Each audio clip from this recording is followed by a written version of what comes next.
18వ వచనం, second Chronicles 18:18. యెహోవాకు సాష్టాంగ నమస్కారం చేస్తారు. ఎందుకు యెహోవాకు సాష్టాంగ నమస్కారం చేస్తారంటే చూడండి, 7వ అధ్యాయం 3వ వచనం, సెకండ్ క్రానికల్స్ 7వ అధ్యాయం 3వ వచనం.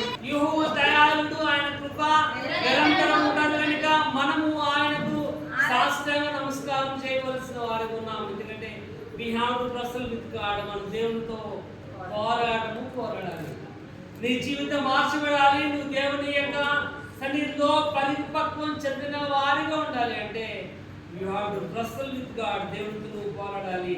అంటే పోరాటం యాకోబు పోరాడాడు కనుక యాకోబు యొక్క జీవితము అద్భుతంగా దేవుడు చూడండి. యోహాను సువార్త 5వ వచనం చూద్దాం. 30 సంవత్సరములుగా పోరాడి దగ్గర ఉండిపోయాడు. యేసు ప్రభు యొక్క జీవితము కంటే ఇతని యొక్క జబ్బు జీవితమే ఎక్కువ. యేసు ప్రభు 33.5 సంవత్సరాలు ఈ లోకంలో బ్రతికాడు. ఎన్ని సంవత్సరాలమ్మా? 33.5 సంవత్సరాలు. అంటే మాత్రము 38 సంవత్సరాలు. అంటే యేసు ప్రభు కంటే ఎక్కువ. యేసు ప్రభు కంటే ఇక్కడ యేసు ప్రభు కంటే ఎక్కువ.